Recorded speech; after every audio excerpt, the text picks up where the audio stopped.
والمحصنات من النساء إلا ما ملكت أيمانكم كتاب الله عليكم، وأحل لكم ما وراء ذلكم أن تبتغوا بأموالكم محصنين غير مسافحين، فما استمتعتم به منهن فآتوهن أجورهن فريضة، ولا جناح عليكم فيما تراضيتم به من بعد الفريضة،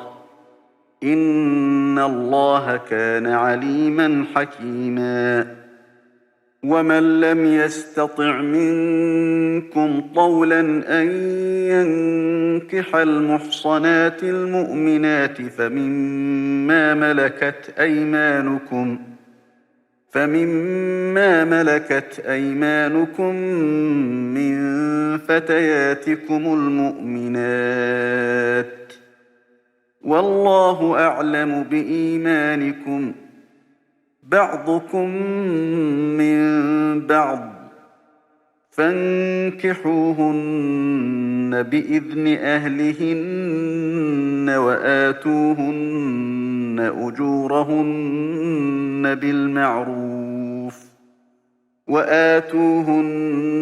أجورهن بالمعروف محصنات غير مسافحات ولا متخذات أخدان، فإذا أحصن فإن أتين بفاحشة فعليهن نصف ما على المحصنات من العذاب،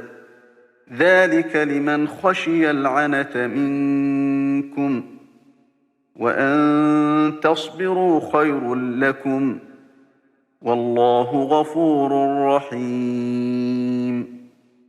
يريد الله ليبين لكم ويهديكم سنن الذين من قبلكم ويتوب عليكم، والله عليم حكيم. والله يريد أن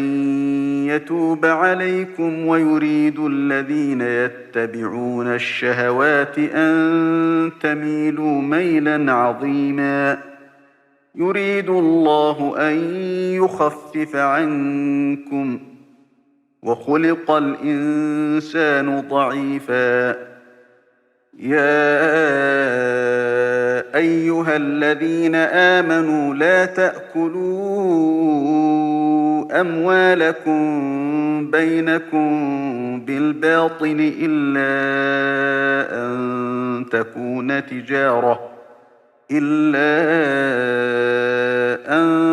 تكون تجارة عن تراض منكم، ولا تقتلوا أنفسكم، إن الله كان بكم رحيما. ومن يفعل ذلك عدوانا وظلما فسوف نصليه نارا، وكان ذلك على الله يسيرا. إن تجتنبوا كبائر ما تنهون عنه نكفر عنكم سيئاتكم وندخلكم مدخلا كريما. ولا تتمنوا ما فضل الله به بعضكم على بعض، للرجال نصيب مما اكتسبوا وللنساء نصيب مما اكتسبن، واسألوا الله من فضله، إن الله كان بكل شيء عليما. ولكل جعلنا موالي مما ترك الوالدان والأقربون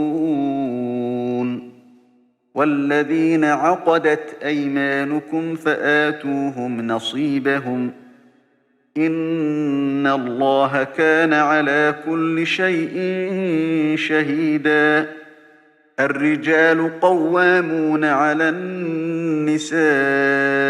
بما فضل الله بعضهم على بعض وبما أنفقوا من أموالهم،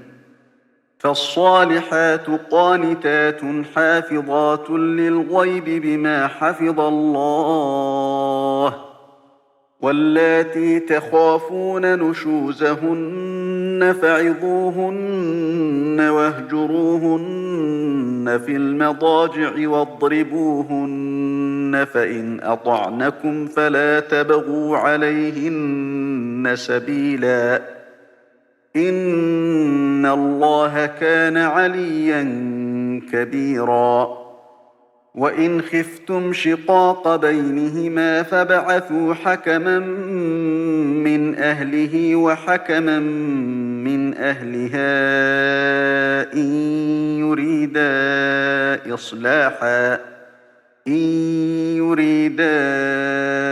إصلاحا يوفق الله بينهما، إن الله كان عليما خبيرا. واعبدوا الله ولا تشركوا به شيئا وبالوالدين إحسانا وبذي القربى واليتامى والمساكين والجار ذي القربى والجار الجنب والصاحب بالجنب وابن السبيل وما ملكت أيمانكم، إن الله لا يحب من كان مختالا فخورا. الذين يبخلون ويأمرون الناس بالبخل ويكتمون ما آتاهم الله من فضله، وأعتدنا للكافرين عذابا مهينا. والذين ينفقون أموالهم رئاء الناس ولا يؤمنون بالله ولا باليوم الآخر، ومن يكن الشيطان له قرينا فساء قرينا. وماذا عليهم لو آمنوا بالله واليوم الآخر وأنفقوا مما رزقهم الله، وكان الله بهم عليما. إن الله لا يظلم مثقال ذرة، وإن تك حسنة يضاعفها ويؤت من لدنه أجرا عظيما. فكيف إذا جئنا من كل أمة بشهيد وجئنا بك على هؤلاء شهيدا؟ يومئذ يود الذين كفروا وعصوا الرسول لو تسوى بهم الأرض ولا يكتمون الله حديثا. يا أيها الذين آمنوا لا تقربوا الصلاة وأنتم سكارى حتى تعلموا ما تقولون ولا جنبا إلا عابري سبيل حتى تغتسلوا، وإن كنتم مرضى أو على سفر أو جاء أحد منكم من الغائط أو لامستم النساء فلم تجدوا ماء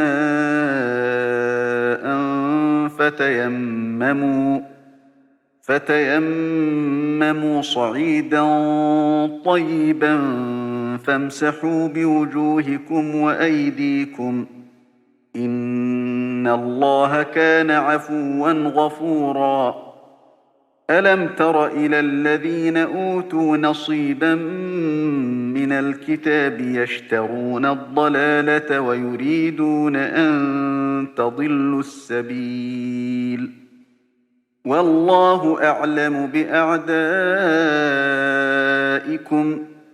وكفى بالله وليا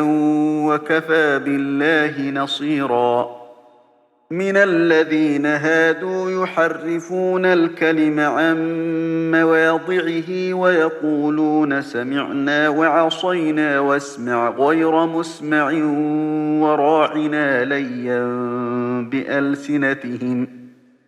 وراعنا ليا بألسنتهم وطعنا في الدين ولو أنهم قالوا سمعنا وأطعنا واسمع وانظرنا لكان خيرا لهم وأقوم ولكن لعنهم الله بكفرهم فلا يؤمنون إلا قليلا يا أيها الذين أوتوا الكتاب آمنوا بما نزلنا مصدقا لما معكم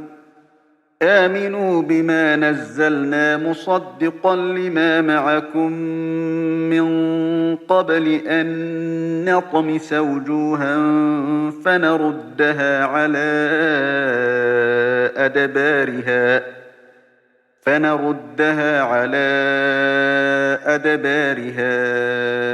أو نلعنهم كما لعنا أصحاب السبت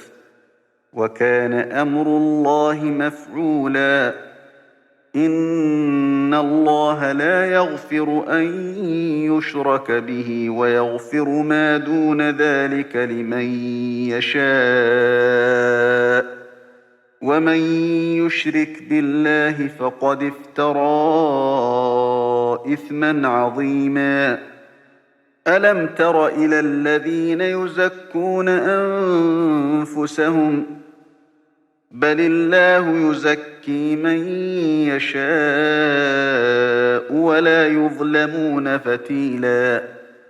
انظر كيف يفترون على الله الكذب وكفى به إثما مبينا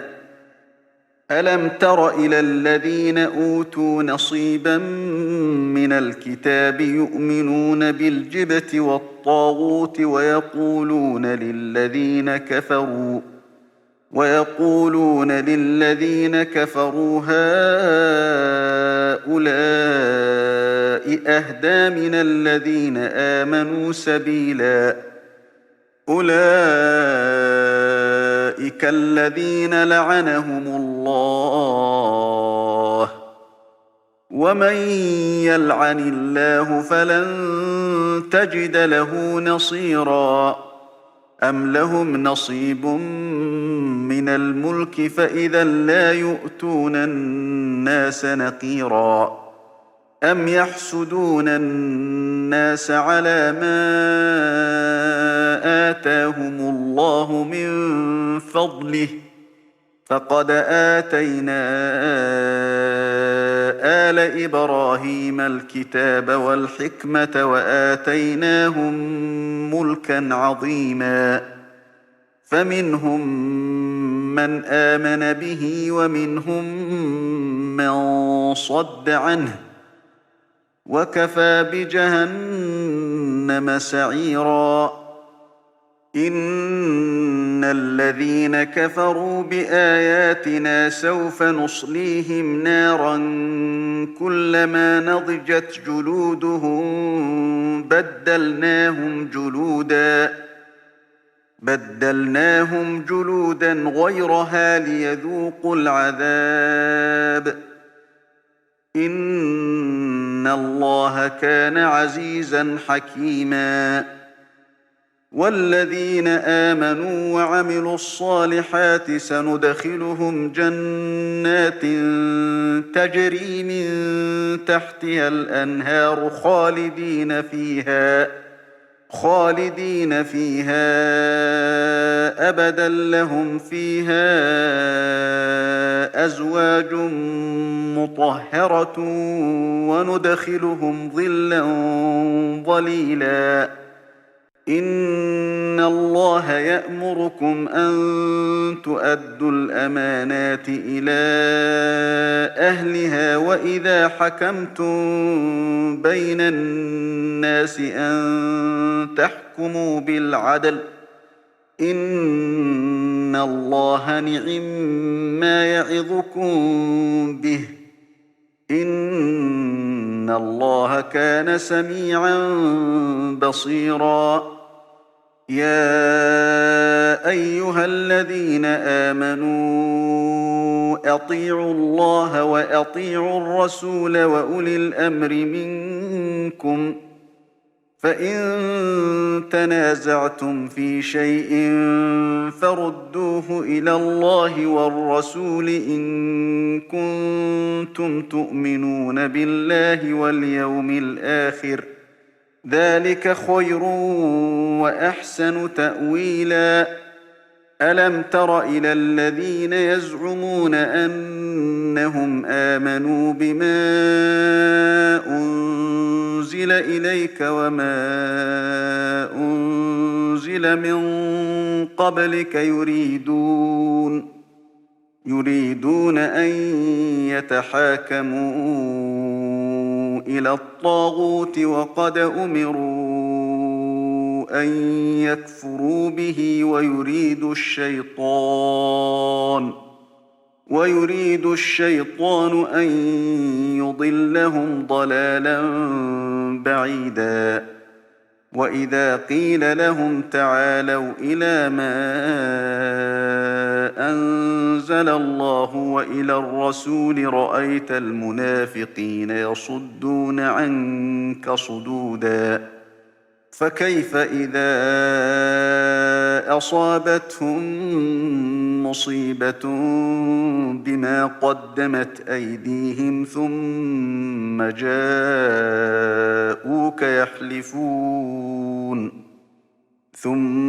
جاءوك يحلفون بالله إن أردنا إلا إحسانا وتوفيقا أولئك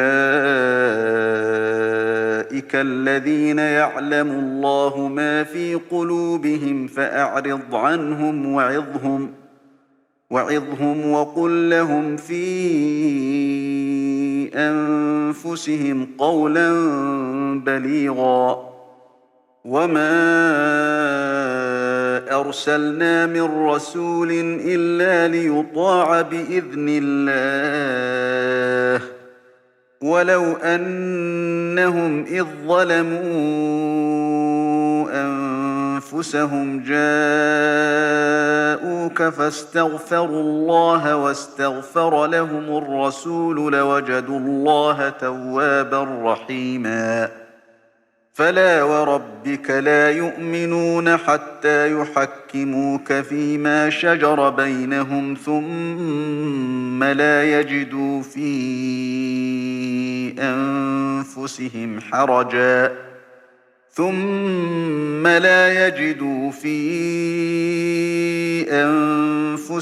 حرجا مما قضيت ويسلموا تسليما ولو أنا كتبنا عليهم أن اقتلوا أنفسكم أو اخرجوا من دياركم ما فعلوه إلا قليل منهم ولو أنهم فعلوا ما يوعظون به لكان خيرا لهم وأشد تثبيتا وإذا لآتيناهم من لدنا أجرا عظيما ولهديناهم صراطا مستقيما ومن يطع الله والرسول فأولئك مع الذين أنعم الله عليهم من النبيين والصديقين والشهداء والصالحين وحسن أولئك أولئك رفيقا ذلك الفضل من الله وكفى بالله عليما يا أيها الذين آمنوا خذوا حذركم فانفروا ثبات أو انفروا جميعا وإن منكم لمن ليبطئن فإن أصابتكم مصيبة قال قد أنعم الله علي إذ لم أكن معهم شهيدا ولئن أصابكم فضل من الله ليقولن كأن لم تكن بينكم وبينه مودة يا ليتني كنت معهم فأفوز فوزا عظيما فليقاتل في سبيل الله الذين يشرون الحياة الدنيا بالآخرة ومن يقاتل في سبيل الله فيقتل أو يغلب فسوف نؤتيه أجرا عظيما وما لكم لا تقاتلون في سبيل الله والمستضعفين من الرجال والنساء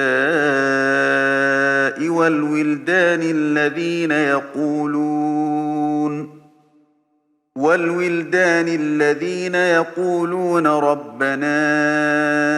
أخرجنا من هذه القرية الظالم أهلها واجعل لنا من لدنك وليا واجعل لنا من لدنك نصيرا الذين آمنوا يقاتلون في سبيل الله والذين كفروا يقاتلون في سبيل الطاغوت فقاتلوا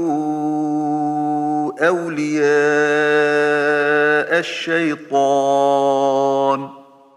إن كيد الشيطان كان ضعيفا ألم تر إلى الذين قيل لهم كفوا أيديكم وأقيموا الصلاة وآتوا الزكاة فلما كتب عليهم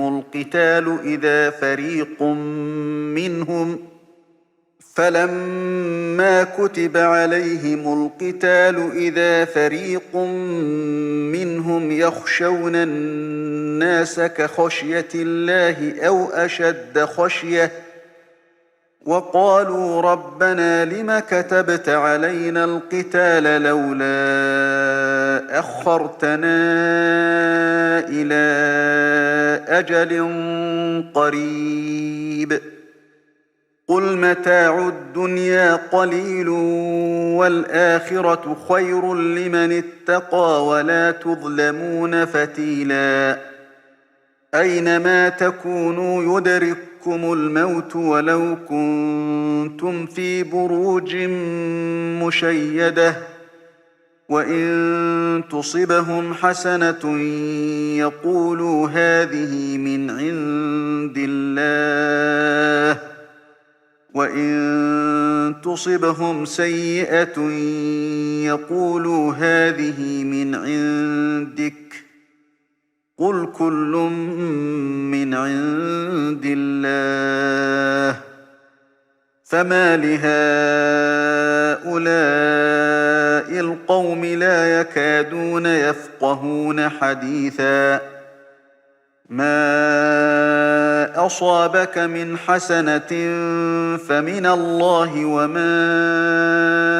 أصابك من سيئة فمن نفسك وأرسلناك للناس رسولا وكفى بالله شهيدا من يطع الرسول فقد أطاع الله ومن تولى فما أرسلناك عليهم حفيظا يقولون طاعة فإذا برزوا من عندك بيت طائفة منهم غير الذي تقول والله يكتب ما يبيتون فأعرض عنهم وتوكل على الله وكفى بالله وكيلا أفلا يتدبرون القرآن ولو كان من عند غير الله لوجدوا فيه اختلافا كثيرا وإذا جاءهم أمر من الأمن أو الخوف أذاعوا به ولو ردوه إلى الرسول وإلى أولي الأمر منهم لعلمه الذين يستنبطونه منهم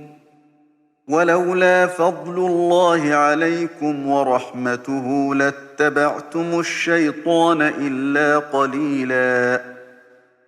فقاتل في سبيل الله لا تكلف إلا نفسك وحرض المؤمنين عسى الله أن يكف بأس الذين كفروا والله أشد بأسا وأشد تنكيلا من يشفع شفاعة حسنة يكن له نصيب منها ومن يشفع شفاعة سيئة يكن له كفل منها وكان الله على كل شيء مقيتا وإذا حييتم بتحية فحيوا بأحسن منها أو ردوها إن الله كان على كل شيء حسيبا الله لا إله إلا هو ليجمعنكم إلى يوم القيامة لا ريب فيه ومن أصدق من الله حديثا فما لكم في المنافقين فئتين والله أركسهم بما كسبوا أتريدون أن تهدوا من أضل الله ومن يضلل الله فلن تجد له سبيلا ودوا لو تكفرون كما كفروا فتكونون سواء فلا تتخذوا منهم أولياء حتى يهاجروا في سبيل الله فإن تولوا فخذوهم وقتلوهم حيث وجدتموهم ولا تتخذوا منهم وليا ولا نصيرا إلا الذين يصلون إلى قوم بينكم وبينهم ميثاق أو جاءوكم حصرت صدورهم أن يقاتلوكم أو يقاتلوا قومهم ولو شاء الله لسلطهم عليكم فلقاتلوكم فإن اعتزلوكم فلم يقاتلوكم وألقوا إليكم السلم فما جعل الله لكم عليهم سبيلا ستجدون آخرين يريدون أن يأمنوكم ويأمنوا قومهم كلما ردوا إلى الفتنة أركسوا فيها فإن لم يعتزلوكم ويلقوا إليكم السلم ويكفوا أيديهم فخذوهم وقتلوهم حيث ثقفتموهم وأولئكم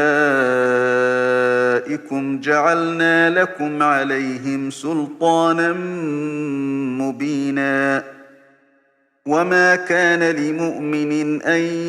يقتل مؤمنا إلا خطأ ومن قتل مؤمنا خطأ فتحرير رقبة مؤمنة ودية مسلمة إلى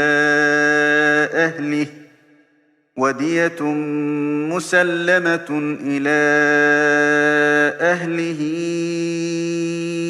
إلا أن يصدقوا فإن كان من قوم عدو لكم وهو مؤمن فتحرير رقبة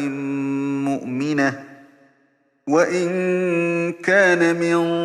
قوم بينكم وبينهم ميثاق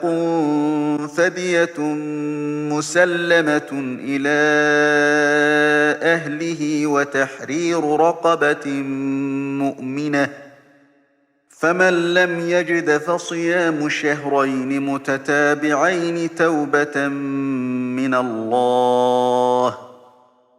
وكان الله عليما حكيما ومن يقتل مؤمنا متعمدا فجزاؤه جهنم خالدا فيها وغضب الله عليه ولعنه وأعد له عذابا عظيما يا أيها الذين آمنوا إذا ضربتم في سبيل الله فتبينوا ولا تقولوا لمن ألقى إليكم السلام لست مؤمنا تبتغون عرض الحياة الدنيا فعند الله مغانم كثيرة كذلك كنتم من قبل فمن الله عليكم فتبينوا إن الله كان بما تعملون خبيرا لا يستوي القاعدون من المؤمنين غير أولي الضرر والمجاهدون في سبيل الله بأموالهم وأنفسهم فضل الله المجاهدين بأموالهم وأنفسهم على القاعدين درجة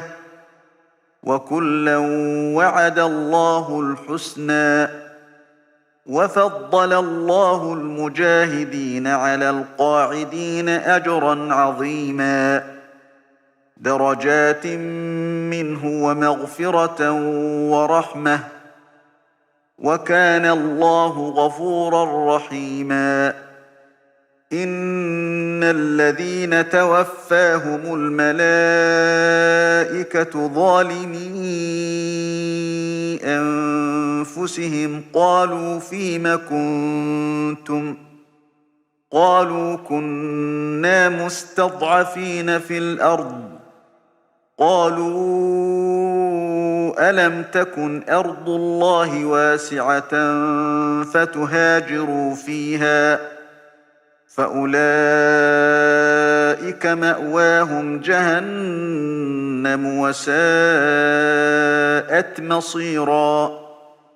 إلا المستضعفين من الرجال والنساء والولدان لا يستطيعون حيلة ولا يهتدون سبيلا فأولئك عسى الله أن يعفو عنهم وكان الله عفوا غفورا ومن يهاجر في سبيل الله يجد في الأرض مراغما كثيرا وسعة ومن يخرج من بيته مهاجرا إلى الله ورسوله ثم يدركه الموت فقد وقع أجره على الله وكان الله غفورا رحيما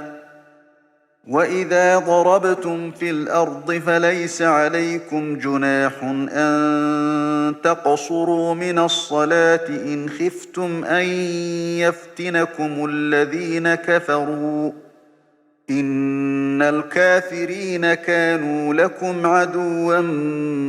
مبينا وإذا كنت فيهم فأقمت لهم الصلاة فلتقم طائفة منهم معك وليأخذوا أسلحتهم فإذا سجدوا فليكونوا من ورائكم ولتأت طائفة أخرى لم يصلوا فليصلوا معك وليأخذوا حذرهم وأسلحتهم ود الذين كفروا لو تغفلون عن أسلحتكم وأمتعتكم فيميلون عليكم ميلة واحدة ولا جناح عليكم إن كان بكم أذى من مطر أو كنتم مرضى أن تضعوا أسلحتكم وخذوا حذركم إن الله أعد للكافرين عذابا مهينا فإذا قضيتم الصلاة فاذكروا الله قياما وقعودا وعلى جنوبكم فإذا اطمأننتم فأقيموا الصلاة إن الصلاة كانت على المؤمنين كتابا موقوتا ولا تهنوا في ابتغاء القوم إن تكونوا تألمون فإنهم يألمون كما تألمون وترجون من الله ما لا يرجون وكان الله عليما حكيما إنا أنزلنا إليك الكتاب بالحق لتحكم بين الناس بما أراك الله ولا تكن للخائنين خصيما واستغفر الله إن الله كان غفورا رحيما ولا تجادل عن الذين يختانون أنفسهم إن الله لا يحب من كان خوانا أثيما يستخفون من الناس ولا يستخفون من الله وهو معهم إذ يبيتون ما لا يرضى من القول وكان الله بما يعملون محيطا ها أنتم هؤلاء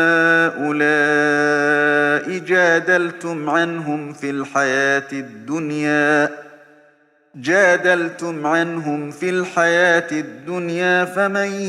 يجادل الله عنهم يوم القيامة أم من يكون عليهم وكيلا ومن يعمل سوءا أو يظلم نفسه ثم يستغفر الله يجد الله غفورا رحيما ومن يكسب إثما فإنما يكسبه على نفسه وكان الله عليما حكيما ومن يكسب خطيئة أو إثما ثم يرم به بريئا فقد احتمل بهتانا وإثما مبينا ولولا فضل الله عليك ورحمته لهمت طائفة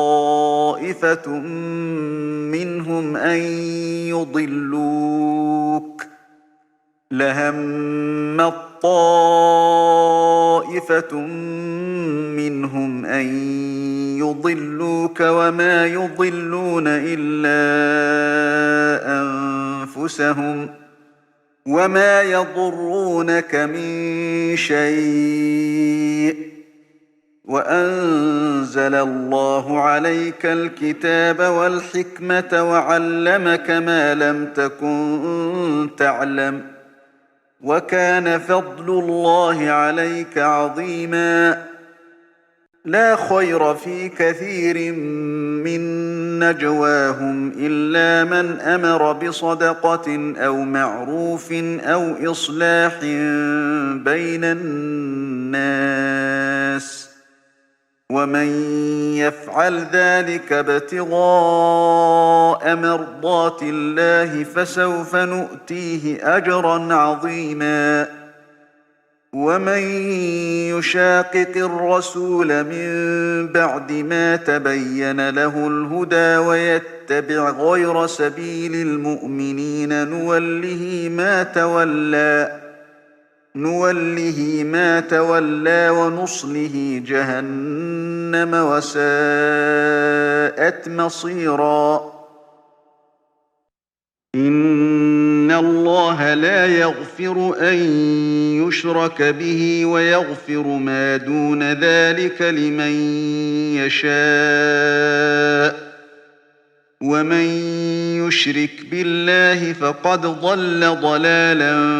بعيدا إن يدعون من دونه إلا إناثا وإن يدعون إلا شيطانا مريدا لعنه الله وقال لأتخذن من عبادك نصيبا مفروضا ولأضلنهم ولأمنينهم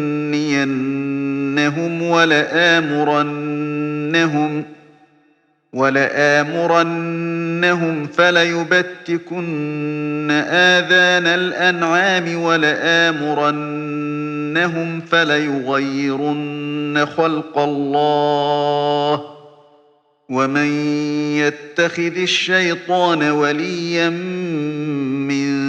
دون الله فقد خسر خسرانا مبينا يعدهم ويمنيهم وما يعدهم الشيطان إلا غرورا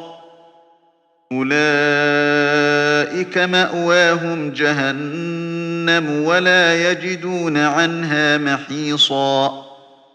والذين آمنوا وعملوا الصالحات سندخلهم جنات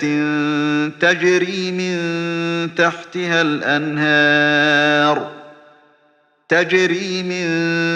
تحتها الأنهار خالدين فيها أبدا وعد الله حقا ومن أصدق من الله قيلا ليس بأمانيكم ولا أماني أهل الكتاب من يعمل سوءا يجز به ولا يجد له من دون الله وليا ولا نصيرا ومن يعمل من الصالحات من ذكر أو أنثى وهو مؤمن فأولئك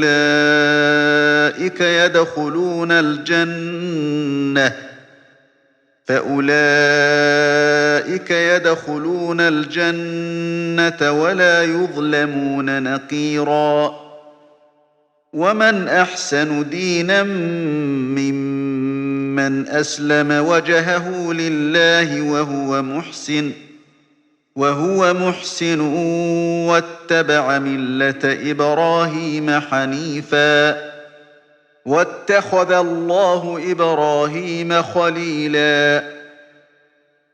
ولله ما في السماوات وما في الأرض وكان الله بكل شيء محيطا ويستفتونك في النساء قل الله يفتيكم فيهن وما يتلى عليكم في الكتاب في يتامى النساء اللاتي لا تؤتونهن ما كتب لهن وترغبون أن تنكحوهن والمستضعفين من الولدان وأن تقوموا لليتامى بالقسط وما تفعلوا من خير فإن الله كان به عليما وإن امرأة خافت من بعلها نشوزا أو إعراضا فلا جناح عليهما أن يصلحا بينهما صلحا والصلح خير وأحضرت الأنفس الشح وإن تحسنوا وتتقوا فإن الله كان بما تعملون خبيرا ولن تستطيعوا أن تعدلوا بين النساء ولو حرصتم فلا تميلوا كل الميل فتذروها كالمعلقة وإن تصلحوا وتتقوا فإن الله كان غفورا رحيما وإن يتفرقا يغن الله كلا من سعته وكان الله واسعا حكيما ولله ما في السماوات وما في الأرض ولقد وصينا الذين أوتوا الكتاب من قبلكم وإياكم أن اتقوا الله وإن تكفروا فإن لله ما في السماوات وما في الأرض وكان الله غنيا حميدا ولله ما في السماوات وما في الأرض وكفى بالله وكيلا إن يشأ يذهبكم أيها الناس ويأت بآخرين وكان الله على ذلك قديرا من كان يريد ثواب الدنيا فعند الله ثواب الدنيا والآخرة وكان الله سميعا بصيرا يا أيها الذين آمنوا كونوا قوامين بالقسط شهداء لله ولو على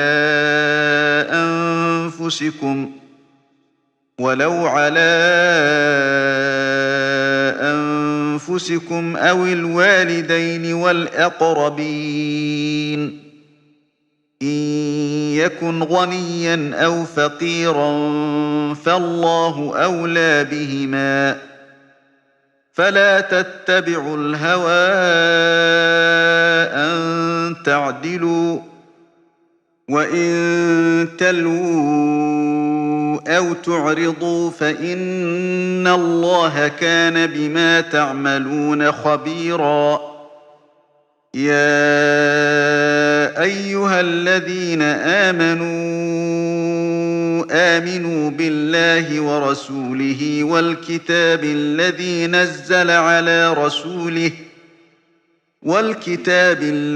نزل على رسوله والكتاب الذي أنزل من قبل ومن يكفر بالله وملائكته وكتبه ورسله واليوم الآخر فقد ضل ضلالا بعيدا إن الذين آمنوا ثم كفروا ثم آمنوا ثم كفروا ثم ازدادوا كفرا لم يكن الله ليغفر لهم ولا ليهديهم سبيلا بشر المنافقين بأن لهم عذابا أليما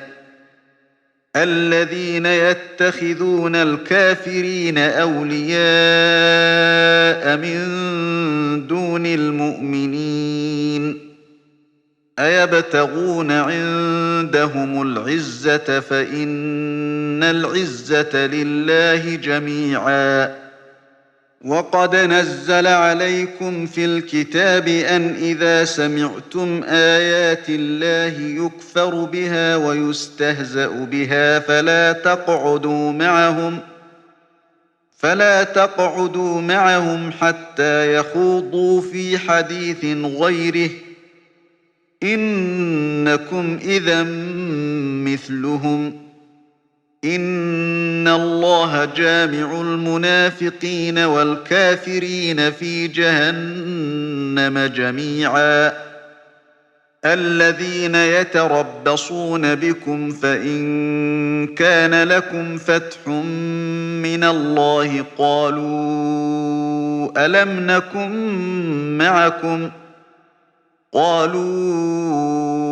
ألم نكن معكم وإن كان للكافرين نصيب قالوا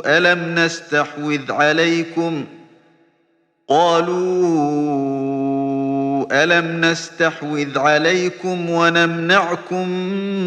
من المؤمنين فالله يحكم بينكم يوم القيامة ولن يجعل الله للكافرين على المؤمنين سبيلا إن المنافقين يخادعون الله وهو خادعهم وإذا قاموا إلى الصلاة قاموا كسالى يراءون الناس ولا يذكرون الله إلا قليلا مذبذبين بين ذلك لا إله هؤلاء ولا إله هؤلاء ومن يضلل الله فلن تجد له سبيلا يا أيها الذين آمنوا لا تتخذوا الكافرين أولياء من دون المؤمنين أتريدون أن تجعلوا لله عليكم سلطانا مبينا إن المنافقين في الدرك الأسفل من النار ولن تجد لهم نصيرا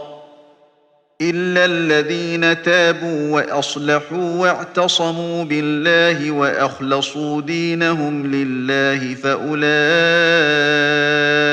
مع المؤمنين